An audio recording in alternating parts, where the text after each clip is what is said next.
I firmly believe that every child is curious. It's just how they express that curiosity would be different. Obviously, the Gita, I don't think was written at a time when neuroscience was the way as we understand it today. How do you even make that connection? I have seen 4-year-olds plan their entire day. I have seen 15-year-olds who don't do that. Why does it work? Why are things the way they are? Why do people behave the way they do? You're always the curious kid.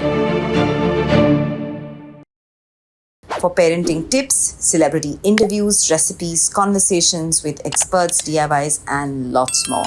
Subscribe to Kidsstoppress now. We probably don't realize what an important role neuroscience and mental health play in our daily lives and affect our productivity, efficiency, and overall well being. Dr. Sid Warrier is a neurologist, public speaker, content creator, author. He's all about making neuroscience easy to chat about, smashing the stigma around mental health, and getting folks talking about mindfulness, learning, and changing behavior. Today, we will be talking to Dr. Sid about the effects of science, mental health, our eating habits, and how humans behave and why we behave the way we behave. He's spoken a lot on neuroscience, but he will need to make it a child's play in today's episode. Because if he doesn't make it as simple as ABC, then of course parents can't implement it. Welcome, Dr. Sid. Thank you for having me. And it was strange how we started because I was like, you are like a real doctor, because he's doing all of these incredible things while being a practicing doctor. Yeah. How did this happen? The reason I don't want to stop practice, very honestly, is because that is what grounds me to everything that has brought me till here. And content creation, as enjoyable as it is, as fun as it is, it's exciting. But at the end of the day, I've spent more than 15 years studying. And Yeah, I heard about that. when I find myself in my OPD seeing patients, that reminds me of what got me till here. And that is something that I would like to continue in however shape or form. That is something that keeps me connected to neurology, core neurology. Right. You know, I truly believe that who we are in our adult life is somewhere sewn into our childhood, right? Very early on. Tell me a little bit about your family, and did you always know that this is what you're going to do in some form? And when you look back now, does it feel like, shit, this is where I was supposed to be? So it's interesting because the labels that we give to what we want to do depends on what is available. I grew up in a family where my dad is a doctor and my mom is a music teacher. So half the time I would spend learning music from my mom, and around the age of, I think, 12 or 13, I knew that I was interested in science, and medicine became an obvious choice. Not once did I regret that. I've always enjoyed studying biology.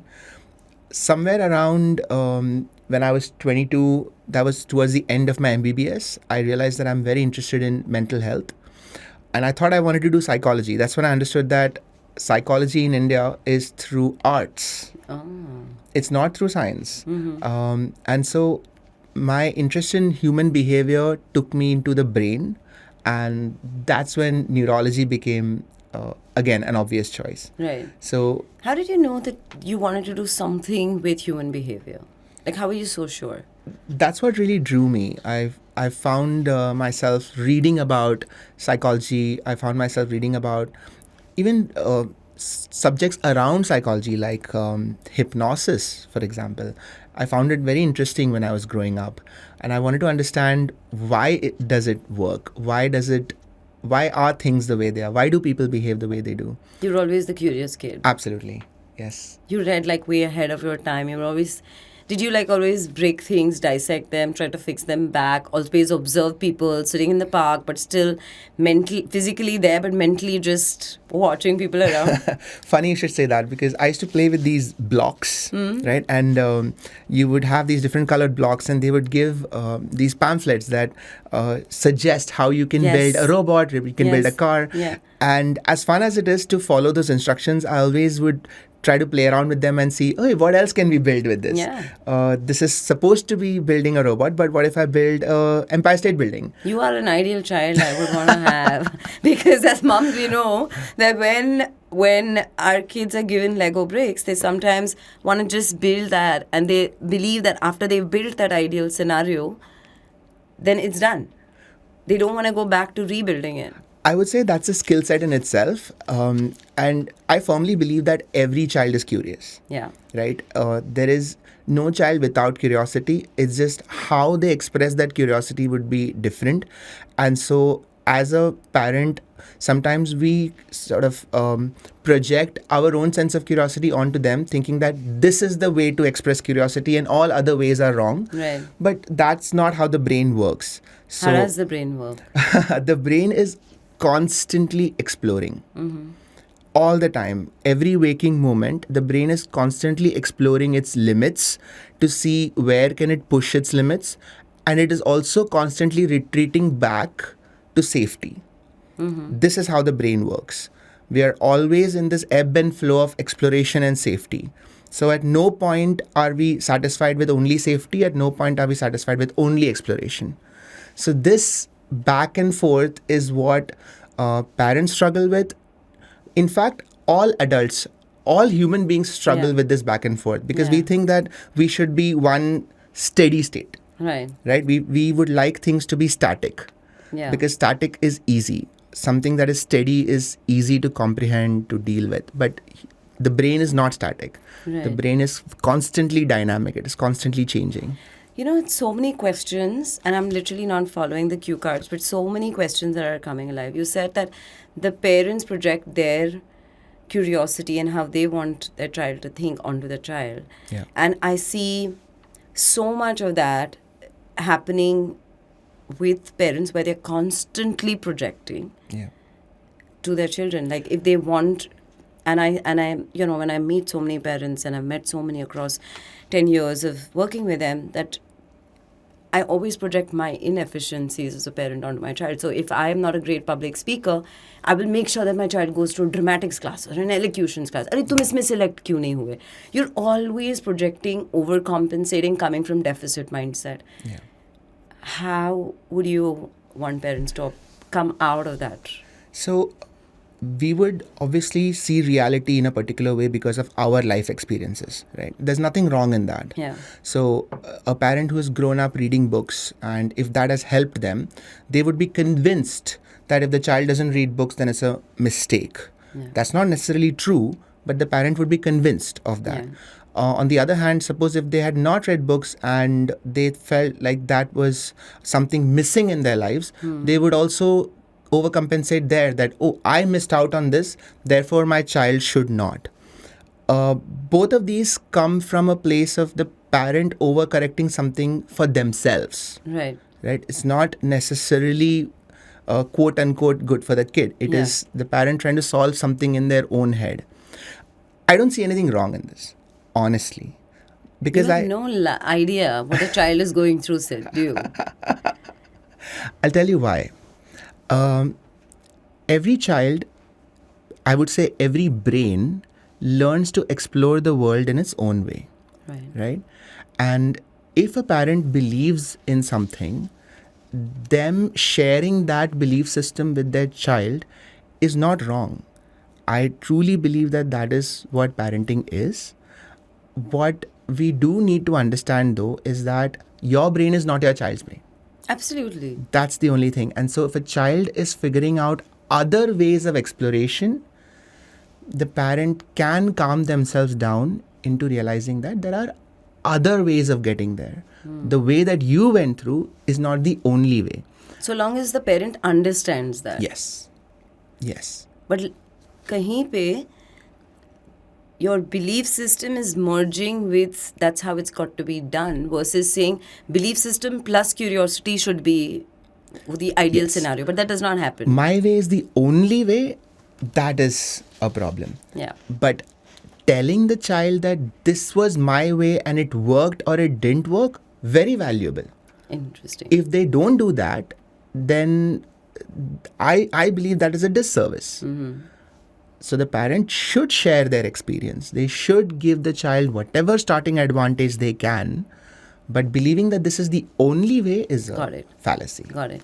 Another interesting thing that you said about the push and pull of the brain, both in children and in adults. And that brings me to a question that we often get asked is building resilience, building grit. And I see so many of us as parents constantly asking, ke, हमारे ज़माने में we were just tougher. Gen Z, Gen Alpha, Gen Beta now is just not tough enough. मतलब उसमें वो है ही नहीं, वो grit है ही नहीं. Like they're constant. They give up before they've even explored it. Yeah. How do you build resilience in children? So, I have to say right now though that a lot of things that I am talking about, they come from a space of reading and learning about neuroscience and observing things in families, in kids who have come to me both as relatives and as patients sometimes. We deal with a lot of kids in neurology. I'm 100% sure that when I have kids, it would be different. There is always an academic Absolutely. perspective, Yeah. and there is a lived perspective. Absolutely. So I want to acknowledge that right now, that there will be many things that I will learn when I have my children. That being said, it's still useful to know how a brain works. 100%. Right? Because I believe that it gives us some amount of insight into what is going on in someone's behavior by understanding what is going on in their brains. So coming back to your question, when we talk of resilience is the brain's ability to do two things. One is not go into a defensive state at things that are not threatening. And B, suppose if you do go into a defensive state, how quickly can you come back to a calm state? So our brain has two states, calm and threatened. The biological term for this is parasympathetic and sympathetic. So these are parts of your autonomic nervous system. Right. So whenever there is a threat, your brain goes into sympathetic, that is fight and flight. And when you are calm, you go into parasympathetic. Yeah. Resilience is, if you get a threat, can you deal with it without going into sympathetic? That is resilience. That comes through practice. You've faced that threat before, you've overcome it, now you're confident, now it's no longer a threat for you. That is resilience. Or if you go into a threat, are you going to remain in sympathetic? Even after the threat is resolved, are you not able to calm down? The sooner you're calming down, the more resilient you are. So as the kid grows, you are hoping that the kid becomes more and more and more resilient. And so they're able to cope with threats better. Interesting. Yeah. And you said that comes out of not going into the flight and fight mode, comes out of a lot of practice. So what is that process and that practice? The simplest example that I give, which is easily understood, is physical exercise. Right? So when you say facing stress, you can think of it as resistance. You want to do something is coming in the way, now you can't do that thing. Right? That is what resistance means. So if I want to lift a 5 kg dumbbell, I'm not able to lift it easily because the weight of the dumbbell is giving me resistance. If I keep exercising, eventually my muscle grows strong enough that now I can lift it. That resistance becomes lesser. My muscles have become more resilient. Right? Now, this concept is very easy to understand in the gym, but somehow people really struggle to understand it in terms of school or work. Yeah. So at school, say a child is trying to study. They are struggling with geography, for example, right? For some reason, they're not able to grasp the subject. We believe that we should keep teaching them that same subject in that same way, and the child should now figure it out. But what we don't get is that is the equivalent of somebody trying to lift a 100 kg weight and they're not able to do it. Now, immediately you will think that, but that's silly, you should start at 10 kg. Right. But somehow we don't do that in academics. Got it. So if somebody is struggling with a particular subject, and it's subject specific, some kids may be very good at maths, but they may struggle with history. Yeah. So we need to learn how to break that history topic down and convert that 100 kg history topic into a 10 kg history topic. Lovely. How you do that is up to your creativity as a parent. But that is the way to do it. Right. And that's how you build resilience.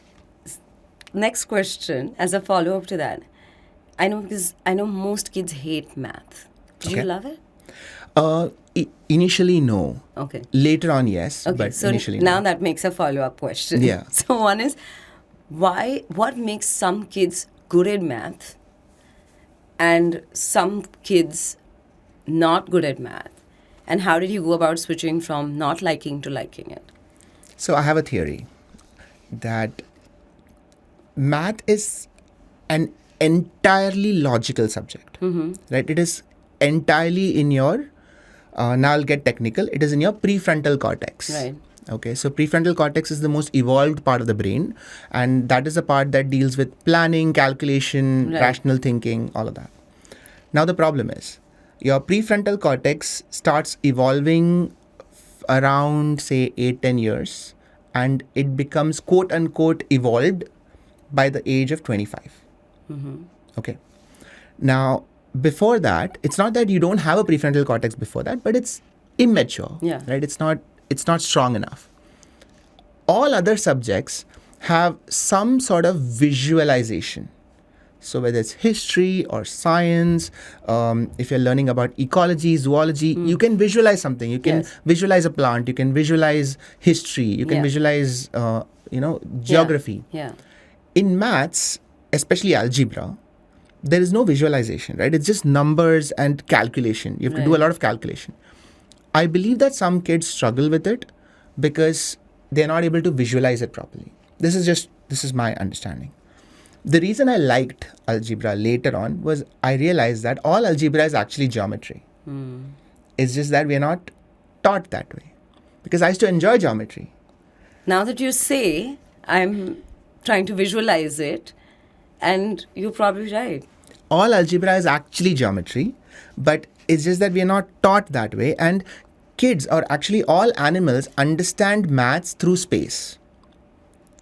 Okay. All math is space. For example, if a monkey has to jump from tree to tree, the reason that their brain does calculation is it calculates how far is the tree. Yeah. And it calculates it in terms of fractions. So if my hand is, say, half a meter long, then this tree is 10 times that distance. So it Right. understands it in fractions. That's how our brain computes everything. It's all in fractions. It's Yeah. all in multiples of each other. Yeah. So that is the way our brain navigates environment, space, distance, speed. If you are able to teach maths from that perspective, kids would, this is my theory, that kids would understand it much better. Interesting. Yeah. And that's why you struggle. And so when I started liking maths, that was the time when I understood that, if you visualize maths in geometry terms, it makes it much easier. Right. And when you speak of the development of the prefrontal cortex only, active development only post 8 or 9, how does the sequence building happen? Because sequentially you're teaching your kids how to, much earlier than 8 or 9, right? Yeah. I mean, sequencing is something that you start teaching them much earlier on. So how does that happen, but this part develops only much later? So one of the beautiful things about the brain is that it is very plastic. So whatever you teach your kid, that becomes the norm. I have seen 4-year-olds plan their entire day saying that 4 o'clock ko ye karna hai, 5 o'clock ko ye karna hai, I have tuition at 6, and the mom doesn't have to do anything. Yeah. I have seen 15-year-olds who don't do that. Yeah. There is such a range because literally every brain starts off from quote unquote scratch. Yeah. But how it develops is so much to do with the environment, with their own psychology, with nutrition. There are so many variables that go into it. Right. That it is wonderfully plastic. It can be anything. And the amazing thing is there's no deadline. Yeah. It's not that the 15-year-old, because he couldn't or he or she couldn't do it at the age of 15, now everything never is... gonna be able to do Yeah, it. absolutely. Because it's plastic. Yeah. It continues to be plastic. So everything can change from 15 to 16. Yeah. So at no point are you done in a good way or a bad way. Yeah. Right? So there's always hope. There's Yeah. always a positive change that can happen or negative change that Yeah. can happen. So when you ask about sequencing, that is the concept of future planning. Can a child's prefrontal cortex arrange tasks in the order of importance or in a chronological order, that this comes first, this comes later? Initially they cannot, because they're not able to understand the concept of time. That once I do this, then I can do this. There's no concept of time initially. But actually, even at the age of 3 or 4, kids have already figured out. So there are puzzles where Yeah. you can't do step 3 until you've done step 2. Yeah. And kids figure it out.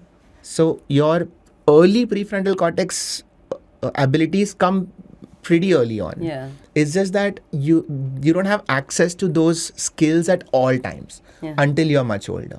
You know, I am selfishly thinking कि Sid से पूछ लूँ कि क्या puzzles, क्या games, so the prefrontal develops very quickly, Yeah. and then it just goes on. But I know, of course, That's a whole other conversation. That's a whole other conversation. Yeah. But while you were talking about the brain being plastic, and I'm sure that every parent who's listening to this episode is going to ask is, why doesn't anything stick onto that plastic brain? Like, why do parents have to give same instructions multiple times? And the instructions are as basic as brush, bath, breakfast, clean your room. Like, we sound like a broken record at some point in time. So are those not reaching the brain, or they're getting lost in transit, or like what's happening? I mean, I'm sure you heard that a lot before. Yeah, but I would say that this is not a problem with just children.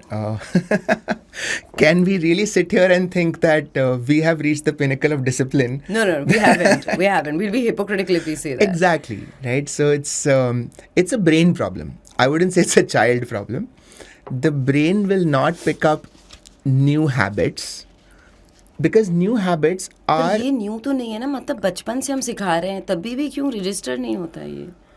हो जाता है over a period of time. You know, if I had a full room of parents, There would right be now, you would be outwitted right now. Because all of us would have raised our hands and listen, we've been doing this since they were 6 months old. Yeah.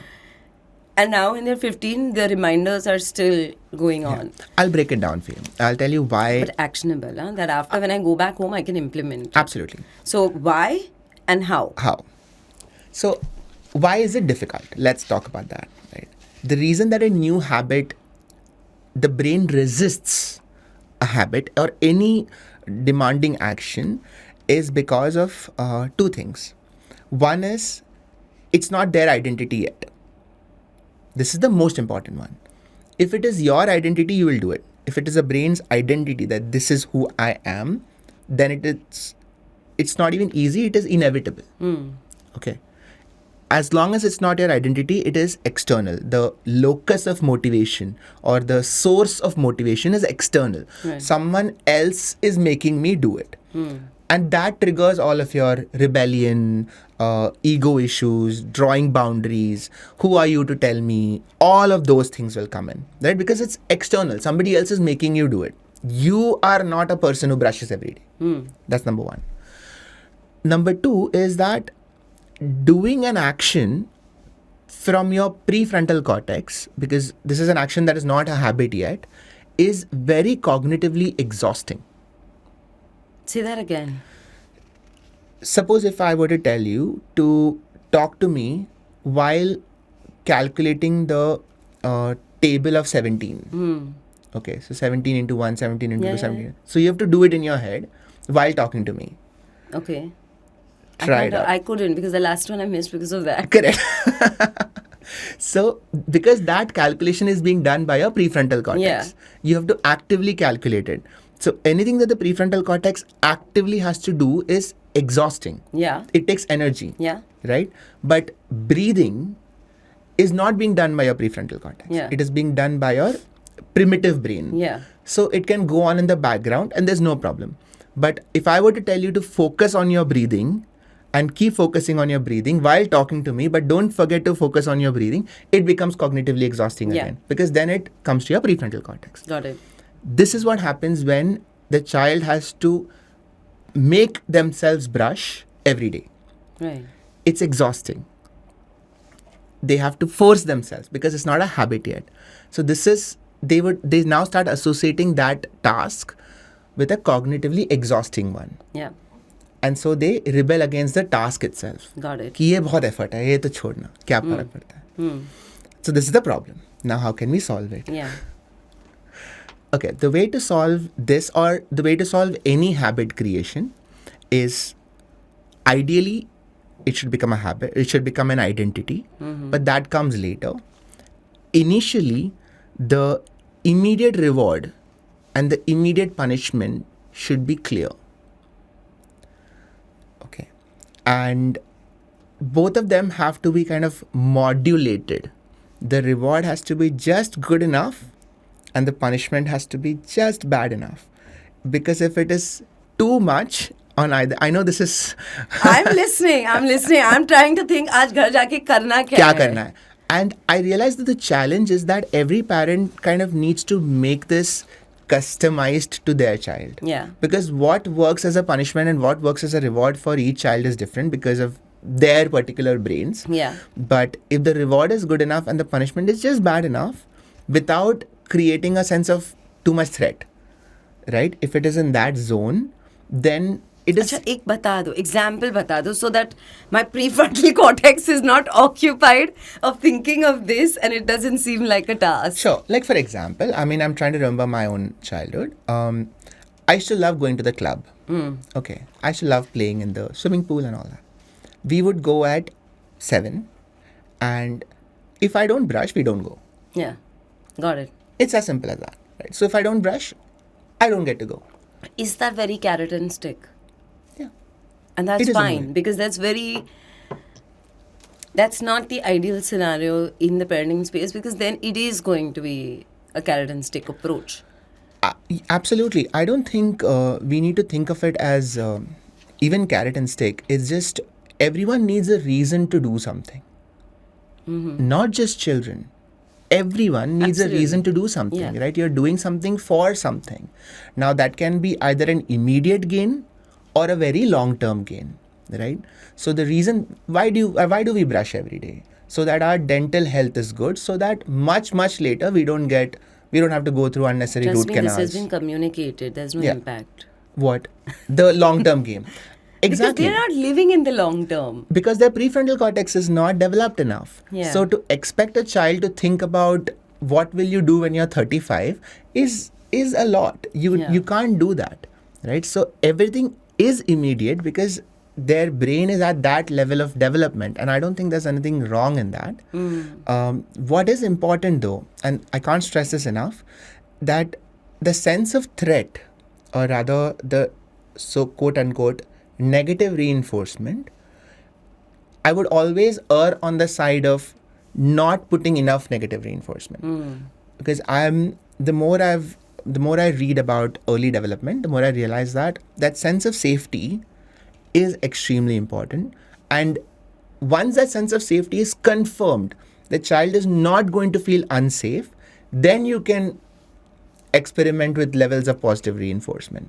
Then you can experiment with levels of punishment, right? Even the punishment should be that the child should not have their core sense of threat activated. This is the key. This is the key point of any new habit formation. This is also the key point of resilience, because that sense of safety is what allows you to explore. That is what allows you to think outside the box, allows you to be creative. All of that depends on that core sense of safety. Right. You know, in one of your blogs, I remember you've written that neuroscience has taught you that the brain is pretty similar to Lego bricks. Can you elaborate on that? And I want to know, what would the first couple of foundational bricks be, and how would you kind of, extrapolate that to childhood? Yeah, the reason I thought of it that way is because we tend to think of our brain, our nervous system, as one thing, right? As one system. But it didn't evolve this way. Yeah. So over billions of years, each part of the nervous system evolved separately, and they got added on top of each other. Yeah. Sort of like a building.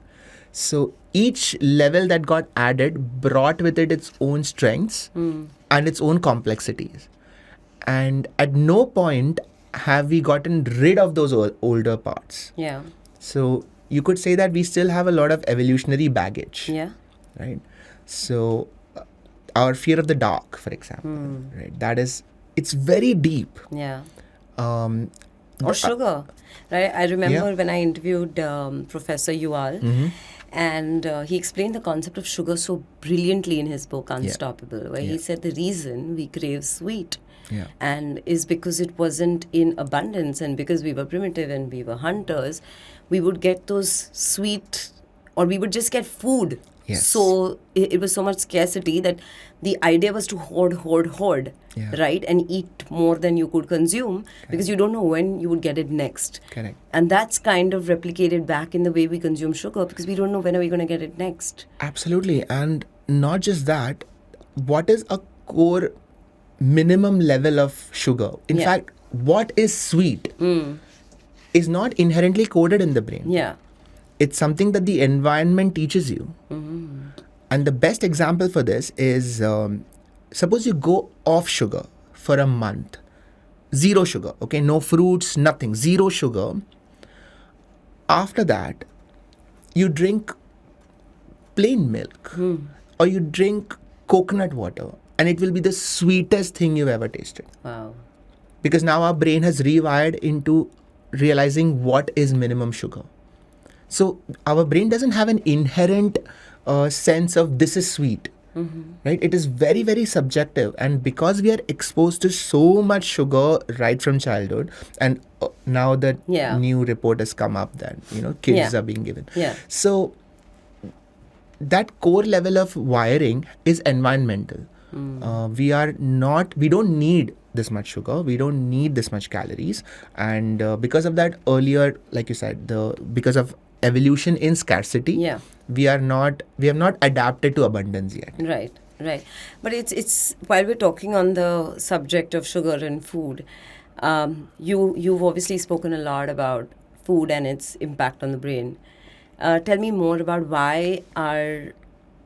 what is the impact, and the second is what foods are causing that level of impact, and the third is how do we make the correction that the wrong is eliminated. Let's talk about the wrong first, Yeah. because I think that is far more important than the right. Right. Because our body has evolved to deal with a wide range of foods, right? But all of them made in a particular way. So the wrong is more important, and the wrong I would say is highly processed food. That would be the main thing, because whenever we are dealing with highly processed food, we are talking about a lot of trans fat, foodstuffs fried in oil that has been reheated several times, and that is a problem, right? So that leads to downstream effects in your body, that leads to increased free radicals. There are several downstream effects of that. Yeah. A good rule of thumb, I would say, is anything that is prepackaged in a plastic container, unless there is no other way, that would be something to avoid, Right. especially in children. So because that becomes the food that then our gut bacteria get used to, that is what we consider as baseline then, and that downstream will lead to more chances of binge eating. That is a flow chart as I see it. Anything that you're eating which is cooked fresh, right? And by fresh, I mean even that day. I know that a lot of working parents will cook in Yeah. the morning, they'll Yeah. use that food I would still think that is okay because of modern refrigeration. I think that's the quality of the food is still maintained. Yeah. But prepackaged foods, while there is more and more evidence coming out, I would say that I would recommend erring on the side of caution and going for as much fresh foods as possible. That could be fruits, that could be freshly made vegetables. I wouldn't go more into what kind of diet should you follow. Yeah. Everyone has their own reasons for doing this, but this is one thing that I feel pretty strongly about. Right. And again, when we're speaking of sugar and its impact, um, we don't what really happens in terms of, and that kind of causes that addiction, and it's a silent addiction which you don't realize, right? Like, Yeah. you're watching something and you'll be like, I need to order this. Like, what's that connection that's happening, and how can you train yourself to break that chain? Like, okay, I'm seeing this as a video right now, and I feel like ordering it immediately. Yeah. And that's what your brain is feeling, like, shit, I'm craving this. Like, what's the science to that and the stop? There is one network that everyone should know about in the brain. So in the brainstem, which is the one of the most primitive parts of your brain, is around your neck. There's a part called as the midbrain, Yeah. and from there, a chemical called dopamine is released, right? And dopamine goes all over the brain. Yeah. And at different levels of the brain, it has different actions. So in the limbic system is an area called nucleus accumbens, again a very primitive part, and that is the part that deals with emotions. So the nucleus accumbens is very sensitive to dopamine. So whenever there is dopamine and it goes to nucleus accumbens, it makes you happy. You get pleasure out of that. And because it is so sensitive and because it feels good, our brain figured out that let me attach this network to anything that is evolutionarily good for me. Right. So eating a high calorie diet, dopamine attaches to nucleus accumbens, you feel good. You take a risk and it works out. That is good for evolution. Now, unfortunately, it's one thing to do these things in the jungle, but back in the day when we were, monkeys. But now, in our modern world where you can order food in 5 minutes, you can order a cake, you can order ice cream, you can go to a casino and you can gamble, the same things are now activating that network. Right. And you're getting pleasure out of things that earlier never existed. Right. So this is the loop of addiction. Right. All addiction acts on this same network. Right. Now the issue is that once your self-control drops, and there's another network for that, which is based on a chemical called serotonin. Yeah. So serotonin is like dopamine's elder brother. So if there is serotonin, it can calm the dopamine network down and say, relax, it's fine, you don't need to do this. But if serotonin levels are low, your threshold for activating that dopamine network goes down. Yeah. So you will crave that dopamine spike more easily. Right. Now, one of the times when serotonin is low is at night. Yeah. When you're supposed to be sleeping, but Yeah. you're not. Yeah. At 2 a.m., serotonin levels are low. That is the time when you will feel like binge eating. You'll feel like Mindlessness. Yes, mindlessness. Let me watch Netflix. Yeah. Let me do Yeah. anything that makes me feel good in this moment. Yeah. Right. So that sense of recklessness comes in that moment. Right. And once you are reckless, you will reach out to the closest or easiest available source of dopamine, whatever that is. Yeah. And most of the times it's food. Got it. The other things that can make you feel good is human contact, hanging out with friends, laughter, all of that. But there is more resistance to that. It's Yeah. not easily It's not available. easily available. Food is right there.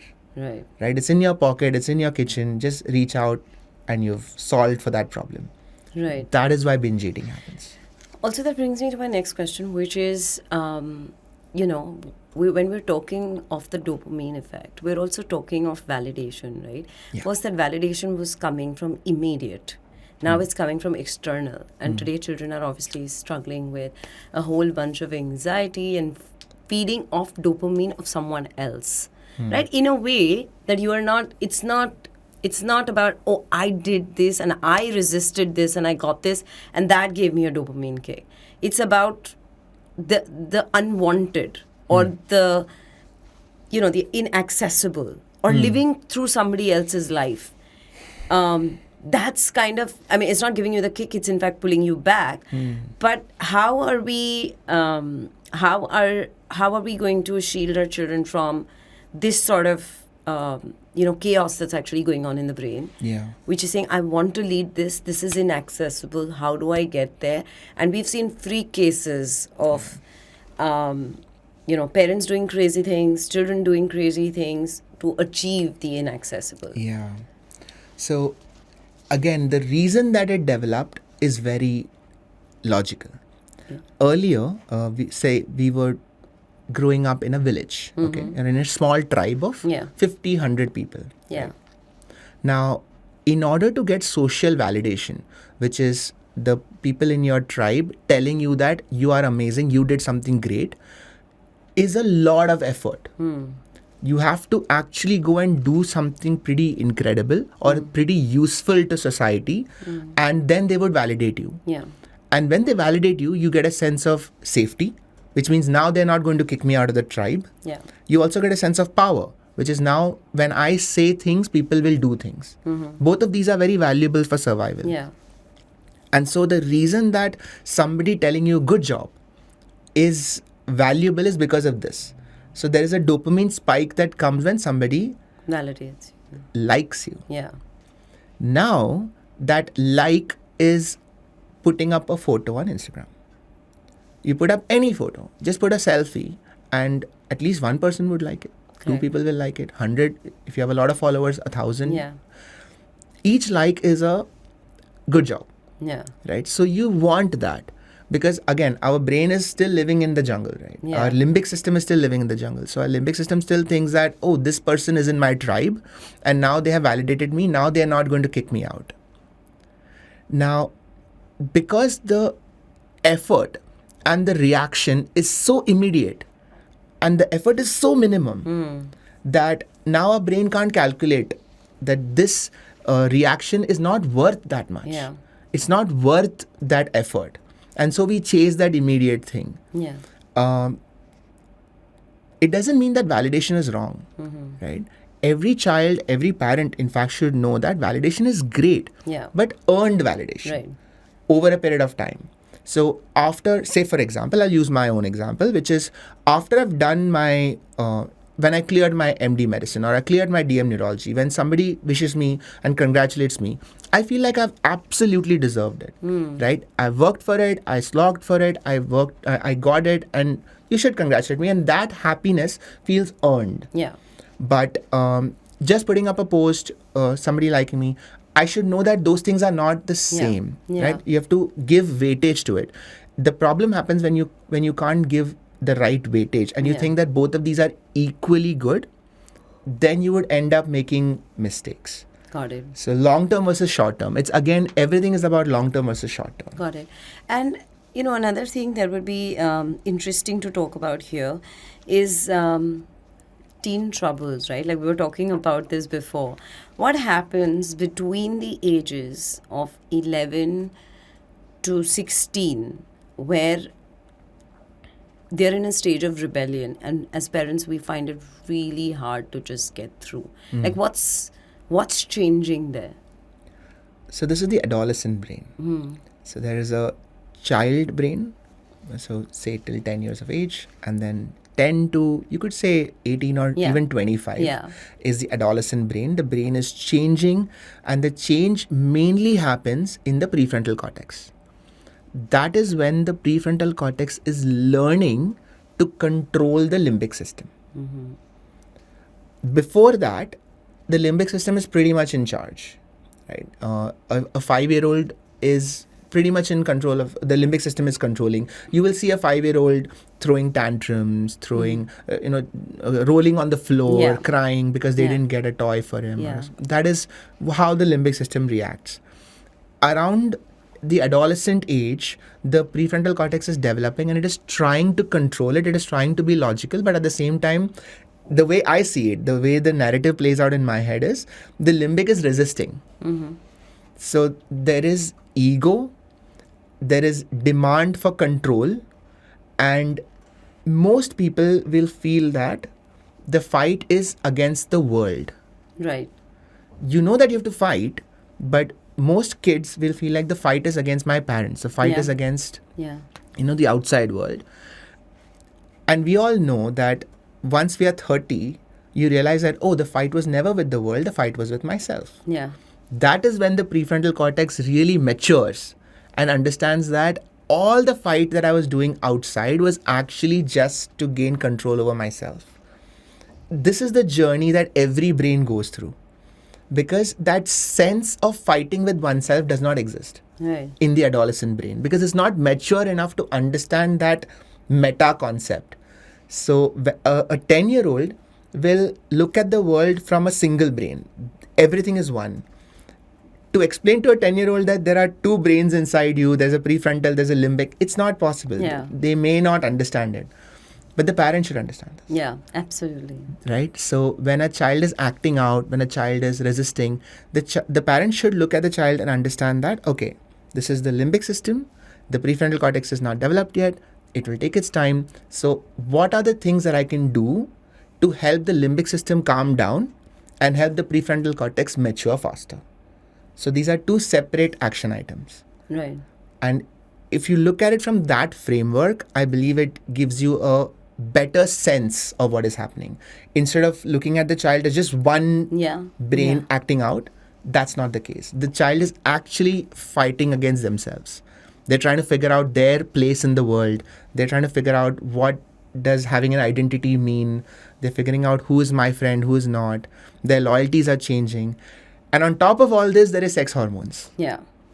At that age, right? So that whole network is kicking in. So there's a lot of conflict going on within themselves. So everything that is coming out is a result of that conflict. Got it. And while we're on this conversation, another very important thing that pops up is we're seeing a lot of children with a lot of disabilities as well. It could be it could be dyslexia, or we're seeing a lot of children on the spectrum right now with autism. And parents often ask me, and obviously I feel less equipped to answer that question. What really went wrong, or why did this happen? Like, is there something that we're missing, or is this this extreme individualistic, less social behavior causing more children to be on the spectrum? So dyslexia is a difficult topic because every brain processes information slightly differently. Right? There's a spectrum of how we process information, but because there is neuroplasticity, kids over a period of time kind of learn to process information in a similar way. But at the start, they may all be seeing things very differently. Now, there will be kids on the spectrum who process information in a way that is different enough from quote unquote normal that we think this is a problem. Whether it is a problem or not is very individual to that kid, and every parent who feels that their child is struggling with learning should get their child evaluated properly. Right. So a child psychiatrist or clinical child psychologist should look at their child, and there are now tests to understand this much better. What is interesting though is because of our understanding of neuroscience now, there are more and more solutions coming out, Right. which are not medical, they are behavioral. So once you understand that a child is seeing, say, letters differently or numbers differently, now how can we use that information and teach the child to learn in that existing framework? Interesting. Instead of forcing the child to learn with our framework, we can now learn how does the child learn and try to teach them in their language. And hopefully, the most important skill that a child needs to learn is how to learn. Right. Within their own framework, how to learn. What they learn is not that important. Yeah. It's not that important that they learn multiplication or geography or history. But they need to learn how to learn some new information in their own way. Once we teach them that, the rest of the challenge becomes much easier. Got it. They definitely need guidance. It is very difficult for a parent to be able to do this entirely by themselves. And there are now more and more resources available for that. But this understanding of teaching the child in their language is key. Right. And also, when we were talking initially about, night and the serotonin, and then you've spoken a lot on the circadian rhythm as well. Yeah. do babies come with a circadian rhythm? Because I'm sure not a lot of moms are going to agree. Because I know a lot of moms ask this question: why do babies not sleep at night? Yeah. Like, why do some moms say, I have a night bird and my child sleeps through the night, and my child just does not sleep at night? Yeah. Like, what really happens there? It is true that different children have different circadian rhythms. Yeah. Right. That is true. There are some children who sleep in the day, some children who sleep at night.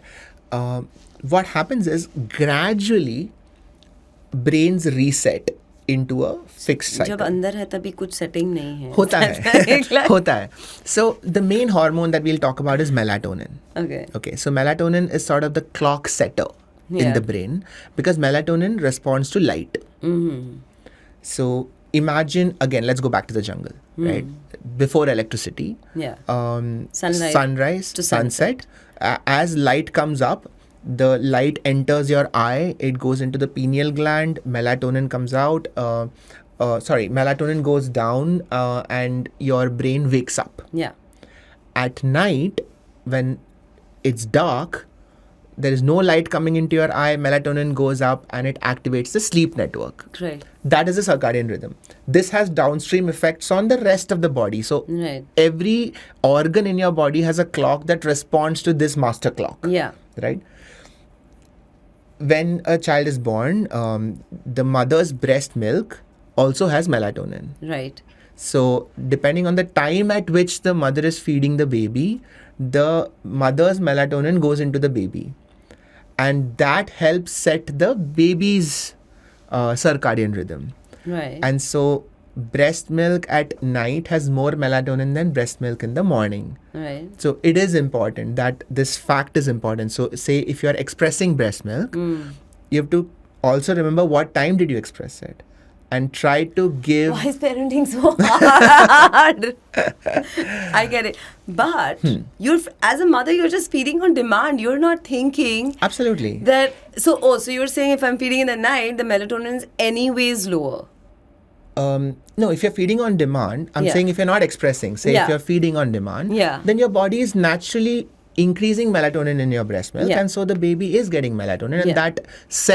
that helps to set the baby's rhythm. Right. It doesn't happen overnight, but over a period of time, the baby's brain becomes used to light and dark. And a large part of the babies today are formula fed. So what happens there? I wouldn't panic about it because eventually the baby's brain is capable of resetting. That's the thing. Because of neuroplasticity, brains can adapt. It's fine. Brains can adapt. I'm waiting for you to have a baby. Absolutely. I was just touched wood. I was very, very lucky that I don't know what it was. I'd just say karma, but both my kids slept through. But I know parents who struggled and they've really got raccoon eyes because of the first 2 years, Yeah. that child just wouldn't sleep. Absolutely. And I would never ever say that it's not a challenge, right? Yeah. I wouldn't even say that knowing all this will now solve your problem. Yeah. I don't think that is the purpose of neuroscience. Yeah. I think that the purpose of neuroscience is to understand why something is happening. And if we are lucky enough, maybe there's a solution for it. Right. But just knowing what is happening, why is it happening, and is this okay? Yeah. Or should I ask for more help? Right. I think neuroscience can solve that much currently. Right? Right. So at no point would I pretend that, if I have a child, it's going to be. No, I'm not saying that. What I'm trying to say is that, these are all check boxes that you're filling. Yes. But, that baby has just come with his own mind and he refuses to, Correct. refuses to tame down. So Yeah. I'm just trying to think what are the check boxes that are missing that a parent is not filling in that they still need to go through that bit of the struggle. But it's very interesting that every day I just keep learning so much about this, like whether it's the gut microbiome which is formed with breast milk, or now the melatonin which is which is also being fed through the I would stress upon the importance of light though. yeah. For me, that is the key. That is the most natural way of regulating a circadian rhythm. So just being aware, not just for babies actually, even for us, Yeah. just being aware of how much light we are exposed to at night. Yeah, me Yeah. all the time. and help them navigate the battle that they're actually having with themselves every single day. Absolutely. Thank you so much for having me. The one thing that I would like to leave people listening is the brain is constantly changing. So your child at 5 years is not your child at 10, is not your child at 15, not your child at 20. And it doesn't stop. That's not your child at 25, 30, 35. At every few years, your brain adapts to new things, changes. Yeah. And so many times we are not able to calculate long term. Yeah. The brain is not able to think of how can this compound over time. So we would tend to overreact on immediate things. Yeah. That this one thing is the best thing that's ever happened or the worst thing that's ever happened. This has solved my child's all future problems, or now nothing good can ever come after this. Yeah. We go into extremes because a parent's brain is not very different. Yeah. They are also dealing with the same limbic problems as anyone else. Yeah. So there is a sense of, extreme emotions, especially to do with children. Right. But with time and with neuroplasticity, incredible things happen. Right. So just give it time. I would say that is very, very important because everything does change with time. Right. Dr. Sid, we can't let you go without telling us or sharing with us some neuroscience, and there's so much conversation on biohacking at the moment. So if you want to give us like few actionable ways of actually navigating through that. Absolutely. I'll give you few things that I do. Yeah. So the problem that most people are facing now is one of concentration. Right? There's so many distractions going around, so you're not able to focus on anything for beyond 2 minutes now. Yeah. So the reason that we're not able to focus is because, like I said at the start, our brain is constantly exploring. Yeah. Always. Yeah. And when you're trying to read a book and your phone is next to you and the phone pings, now your attention is shifted away from your book to your phone. You are always thinking of what is my friend doing, what is happening at work, what is happening at home. So this sense of exploration is a heightened sympathetic state. Yeah. You are, in a way, it's a sign of threat. Right. Because the reason that you're exploring is because back in the jungle, you were looking for predators. Right. Always. You're always looking to see if there is any, any bush is moving. Yeah. Is there any rustling of the grass? Oh, is there a tiger there? Yeah. That is why you're at a heightened state of attention. In order to focus, you need to calm down. And by calming down, I mean switching your body from sympathetic to parasympathetic. So one hack that I use now is, suppose if you have to focus, suppose you have to study from 10 to 10:30. Before starting to study, try to go into parasympathetic before. It's like sleeping. Don't directly go from bright light to dark. Don't directly jump from a heightened state of sympathetic to a state of focus. It's not possible. Your brain is struggling. Take 2 minutes. Just take deep breaths for even 6 breaths. And you'll find you're able to focus so much better because every deep breath pushes your body into parasympathetic more and more. So there are a couple of ways in which you can do this. For me, the best thing is 4 to 5 breaths a minute. So you have to slow down your breathing so that each breath lasts for around 10 seconds. You do this for 1 minute and then you start studying. You will find that, or whatever work you're doing, you'll find that you're able to focus much better. Number 1. The second hack that you should do is be aware of where your eyes are flickering to. Just become aware of it and you will realize that your eyes are constantly flickering. Even when you're reading a book, even when you're trying to study, work, your eyes are flickering all over the place. Once you become aware of that, understand that that is a sign of heightened sympathetic state. Practice fixing your eyes at a point. The more you do that, the longer you can fix your eyes to a particular point, the more you get to control that sympathetic state. And you'll find it easier to focus. Right. These two things are something that everyone can practice. So, in fact, the earlier you start practicing this, the better. Right. So, training kids to do this is a great exercise. Everyone should try this at home. Right. And there's no harm in doing this. So you should absolutely do it before starting to study. Just do this 2 exercises for 5 minutes and you'll find a difference. The third thing is the importance of sleep. If you have not slept, your body is in chronic sympathetic state. Again, going back to the jungle, why would you not sleep? Because you are under attack. Because sleeping is too risky. You are not in a safe space. There are, threats around you. So when you sleep is when you are most vulnerable. Yeah. So if you have not slept, your brain is convinced that you are in a hostile area and you have to be very alert. Right. So you're very aware of everything going on around you. You cannot focus. Sleep better. Sleep is the one thing that fixes your body, and we are in a society of chronic sleep deprivation. Right. All of us, adults, kids, everyone. So the importance of good sleep cannot be overstated. It's many hundred times more important than brushing. So the amount of stress we put on brushing is much more than we put on sleep. But good sleep is probably the most important thing you can do. More important than diet, more important than exercise. They're all important. Yeah. But good sleep is the one thing that you should stress on, because that is when your body goes into parasympathetic. Interesting. So that would be the third thing. Great.